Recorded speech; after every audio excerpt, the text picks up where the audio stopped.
بسم الله الرحمن الرحيم والصلاة والسلام على أشرف الأنبياء وسيد المرسلين وعلى آله وصحبه أجمعين. On est toujours avec Surat al-Fatiha.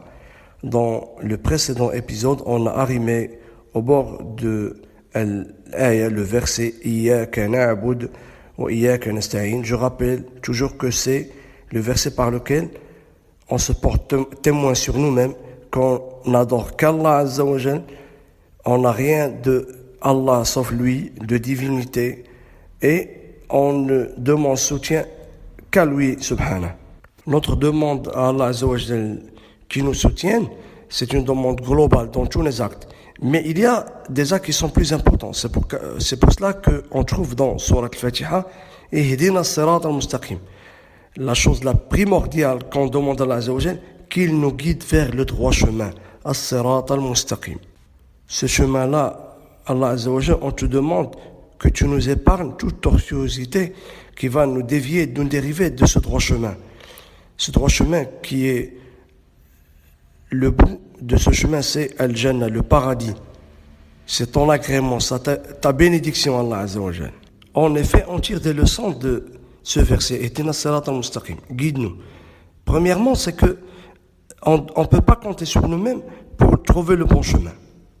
On est égaré sans faute si on veut trouver le chemin nous-mêmes. Parce qu'il y a beaucoup d'ennemis, il y a beaucoup de choses qui veulent nous détourner de ce chemin.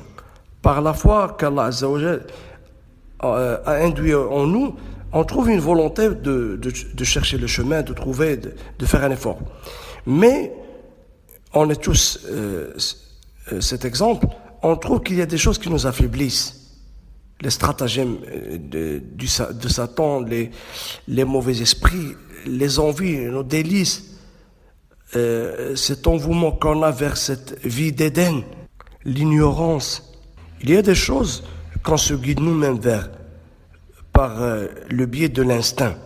Si on a besoin de manger, de se vêtir, mais il y a des choses qu'on a besoin de la guidance d'Allah Azza wa Jal, de la guidance des messagers d'Allah Azza wa Jal pour trouver le bon chemin. Comptant sur nous-mêmes, on ne trouvera pas le chemin. Et ça, qui nous donne qu'on doit implorer Allah Azza wa Jal et on doit insister sur Allah Azza wa Jal. Oh, mon Seigneur, guide-nous, ne nous laisse pas tout seuls. Les érudits de la religion essaient d'expliquer qu'est-ce que ce droit chemin. Mujahid, l'un des étudiants de Ibn Abbas, que Dieu l'agrée, dit que c'est la vérité. Il y a Qatada qui dit que c'est l'islam.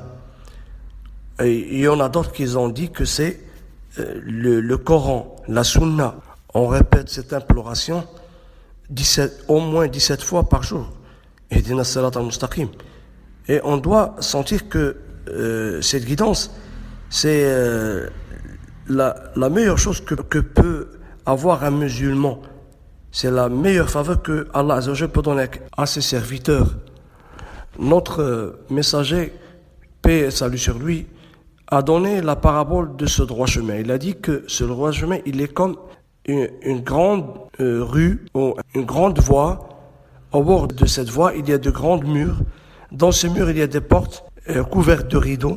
Au bout de ce chemin, il y a un homme qui crie « Ô homme, emprunte ce chemin sans se dévier. » Et il y a un autre crieur qui essaie de mettre les gens en garde quand ils veulent entrer par ces portes. Dès qu'ils touchent le rideau, « Oh, malheur à toi, si tu ouvres, tu y accèdes. » Notre prophète explique, le chemin, c'est l'islam. Les deux murs, ce sont les limites d'Allah Azza wa Jal, hududullah. Les portes sont les interdictions d'Allah Azza wa Jal, les choses prohibées. L'homme au bout du chemin, c'est le Coran. C'est la parole d'Allah Azza wa Jal, ce sont les sermons d'Allah Azza wa Jal. L'homme sur les portes, c'est le sermonneur d'Allah Azza wa Jal dans l'âme de chacun de nous, que purifie Allah Azza wa Jal nos âmes. On a dit que ce droit chemin, c'est l'islam. Et de ce fait, on doit avoir une croyance solide, forte, qu'il n'y a point de religion qui va nous emmener vers Allah Azza wa Jal, vers sa bénédiction, sauf l'islam.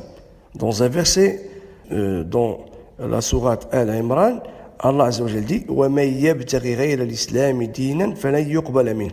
Celui qui veut autre religion que l'islam ne lui sera pas accepté.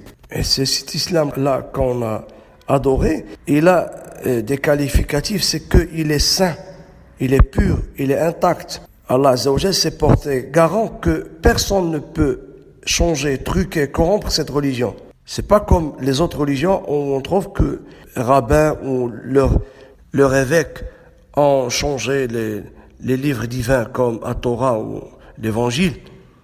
En islam, tout le monde a la certitude que le Coran est celui que Ar-Rasul a cité à ses compagnons, et c'est ce Coran-là qui lui a été révélé par Allah Azza wa Jal, sans modification, même une lettre, même un signe comme une virgule ou un point, rien.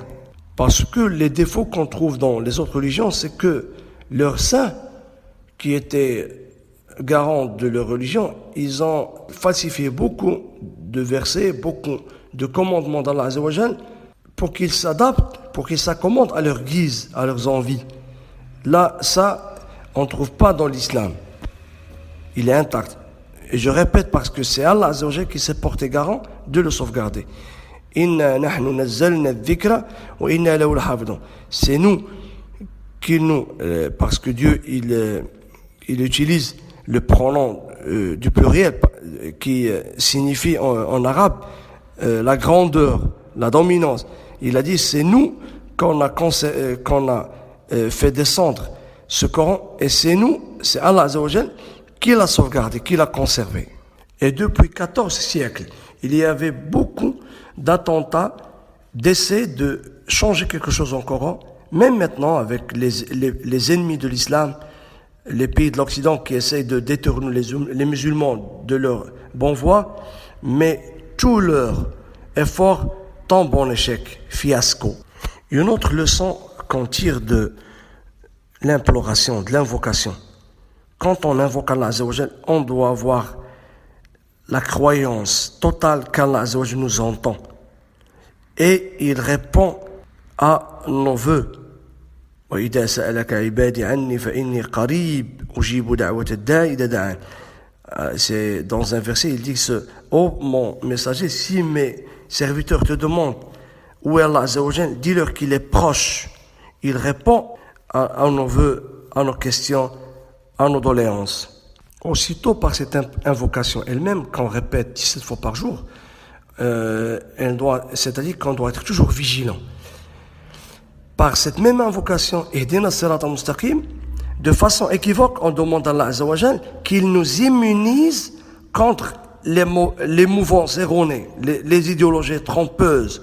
Sauf Allah Azza wa Jal, toi, qui as le pouvoir de me laisser sur le bon chemin, sur le bon sentier. Cette guidance que contient ce verset, en islam, on tire cette leçon qu'il y a une double guidance. Il y a la guidance d'indication, c'est cette guidance que Allah Azza wa Jal à ses messagers, aux prêcheurs, les gens qui font la da'wah, mais ils n'ont que ce pouvoir d'indiquer les gens. Ils ne peuvent pas influencer, à obliger les gens d'emporter le bon chemin. Cette guidance de raffermissement, c'est sauf Allah Azza wa Jal qui possède.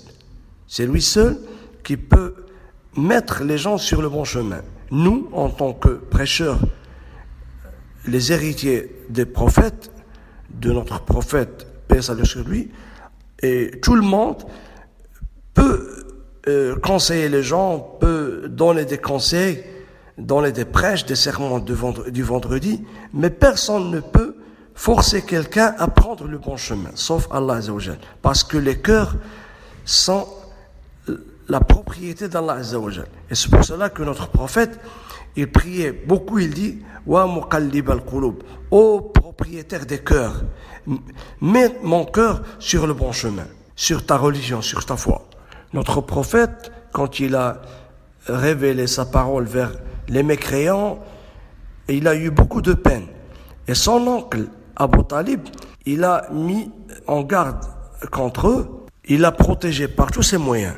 Alors notre prophète, a voulu lui donner quelque chose de récompense. Quand il agonisait, c'est-à-dire que c'était ses dernières heures, nos prophètes, parce que c'est lui qui l'a éduqué, qui l'a élevé, il lui a dit, oh mon oncle, dis une seule phrase, je demanderai à Allah Azza wa Jal qu'il te donne le paradis par cette phrase, dis la ilaha illallah. Alors il n'a pas pu la dire, il est mort sans faire partie des croyants, il est resté mécréant. Allah Azza wa Jal, il a révélé un verset à notre prophète, il lui a dit que tu ne peux pas guider ceux que tu aimes, c'est moi qui guide ce que je veux. Innaka la tahdi man ahbabt, walakin Allah yahdi man yasha. Le Coran ainsi que la Sunna contiennent beaucoup d'exemples qui servent de guidance pour nous. Quand le Coran il nous rapporte le sort des communautés qui ont désobéi à Allah Azza wa Jal, qu'est-ce qu'ils ont encouru de châtiment, et ceux qui ont été des vertueux pour Allah Azza wa Jal, qui ont obéi, qui ont répondu positivement à l'appel divin, ils ont eu la récompense. Et nous, on doit choisir quel chemin on veut. Dans un hadith très important, le prophète il rapporte que Allah Azza wa Jal, quand il les a envoyés ses messagers, le jour de la résurrection, il y a des prophètes qui sont venus avec une très petite minorité de leur peuple. Il y a même des prophètes qui sont venus sans aucun croyant. Ils étaient envoyés vers leur communauté, mais c'était des communautés qui étaient très dures, très égarées, alors personne n'y a cru. Noé, il a été envoyé à son peuple, 950 ans, il appelait vers la foi, vers l'islam, vers la religion. Mais Allah Azza wa Jalla a rapporté dans Surat Hud que, sauf une petite minorité de ses descendants, qu'ils ont cru à lui. C'est parce que cette guidance ne dépend pas de lui. Lui, il appelle les gens, il leur révèle les commandements d'Allah Azza wa Jalla, c'est ce qui est de son sort. Sirata alladhina an'amta alayhim. Le chemin de ceux que tu as comblés de tes faveurs, les vertueux, les pieux. Il y a là un sens. C'est que on demande à Allah Azza wa Jalla ceux que tu as bénis, que tu as agréés des communautés précédentes. Parce qu'il y a un héritage d'Adam jusqu'à notre prophète. Le prophète, il a eu le legs de ses frères messagers avant lui. Moïse, Jonas, Abraham, Noé, Isaac. Et ceux qui ont été comblés de cette faveur, dans un autre verset, et le Coran, il explique, le Coran, on trouve l'explication dans d'autres versets, des versets qui sont ambigus. C'est que, dans un verset dans Surat Nisa, les femmes, وَمَن يُطِعِ اللَّهَ وَالرَّسُولَ فَأُولَٰئِكَ الَّذِينَ أَنْعَمَ اللَّهُ عَلَيْهِم مِّنَ النَّبِيِّينَ وَالصِّدِّيقِينَ وَالشُّهَدَاءِ وَالصَّالِحِينَ. Ceux qui ont obéi aux prophètes et Allah Azza wa Jal sont ceux qui ont été comblés, ce qu'on trouve dans Surat Al-Fatiha, An'amta alayhim. Ghayr al-maghdubi, c'est-à-dire ceux que tu as comblés de ta faim, non ceux que tu as encourus de ta colère. Ghayr al-maghdubi alayhim. Qui sont ceux qu'Allah Azza wa Jal a encourus de sa colère? Ce sont ceux qui connaissaient la vérité et la science, mais ils ont dévié, ils ont détourné cette vérité, ils ont désobéi. Et ils n'avaient aucune excuse parce que la foi, la religion, les lois divines sont claires. Il y a, Allah Azza wa Jal a clarifié le licite, l'illicite, le bon, le mal, le chemin droit, les autres chemins qui peuvent nous dériver de ce chemin, pour ne laisser l'excuse à quelconque. Et de ce fait, ceux qui ont encouru la colère d'Allah Azza wa Jal, ils savaient ce qu'ils devaient faire, mais ils n'avaient pas la volonté par beaucoup de motifs. Par exemple, ils voulaient vivre à leur guise, de faire ce qu'ils veulent, sans limite, sans contrôle. Aussi, ils étaient par arrogance, ils ne voulaient pas se soumettre à leurs messagers. Ils disent, qui es toi pour que je me soumets à tes commandements? Et c'est cette arrogance, el-kibr, qu'on doit éviter. On doit se subjuguer aux lois d'Allah Azza wa Jal. On doit avoir aucune contradiction au Coran, au livre divin, à la Sunna, on doit comprendre le message d'Allah Azza wa Jal. Et on doit s'y soumettre. Parce qu'on est les créatures d'Allah Azza wa Jal. On ne possède pas notre sort. Et par leur persistance dans la mauvaise foi, leur âme, au lieu qu'elle soit illuminée par la bonté de la foi musulmane, elle était à tort éclipsée par les péchés qu'ils ont eus. Au lieu de voir le mal, ils mélangeaient les choses.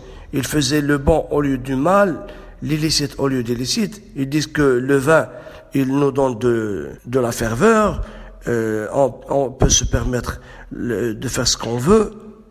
C'est nous qu'on connaît le bien qui nous intéresse, ce qui nous fait du bien. Voilà dallin. Et non le chemin des égarés. Pourquoi ils étaient égarés? Parce que ils ont désisté à suivre le chemin de leur prophète. Au lieu d'emprunter ce chemin qui a été clarifié par la loi divine, ils se sont dit que on peut trouver le chemin nous-mêmes. Alors ils étaient égarés. Je finis par une rhétorique du Coran. Je vais essayer à chaque fois de donner des règles de la langue arabe.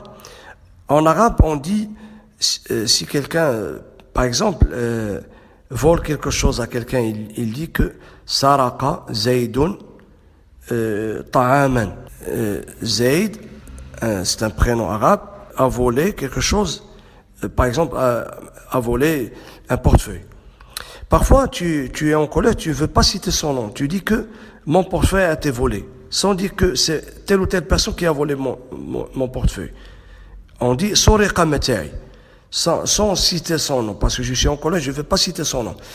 Et c'est pour cela que dans Surat al-Fatiha, quand Allah Azza wa Jal, il parlait de ceux qu'il aimait, qu'il adorait, qui sont ses adorateurs, il a dit Siratan ladhina an'amta alayhim. Le chemin, on dit le chemin de ceux que Allah, toi, tu les as comblés de faveur. Mais quand il a voulu parler de ceux qui n'étaient pas, qu'il était en colère envers eux, il a dit Ghayril maghdubi alayhim, sans ceux qui ont encouru ta colère, sans citer le nom d'Allah Azza wa Jal. Et il y a des explications de est-ce que c'est Ghayril maghdubi alayhim sont les juifs et Walad Dalin sont les chrétiens. Il y a un hadith rapporté par Sunan Tirmidhi que Ar-Rasul alayhi salam a dit à Adi ibn Hatim, l'un des compagnons, c'est que les juifs, ils savaient la vérité, mais ils n'ont pas voulu s'assujettir. Alors c'est pour cela qu'ils ont encouru la colère d'Allah Azza wa Jal, alors que les chrétiens, ils ont égaré la voie et ont prié Allah Azza wa Jal qu'il nous maintienne jusqu'à la mort avant qu'on soit brusqué par l'ange de la mort. Waffaqana Allah wa iyyakum. Paix et salut sur tout le monde. Wassalamu alaikum wa rahmatullahi wa barakatuh.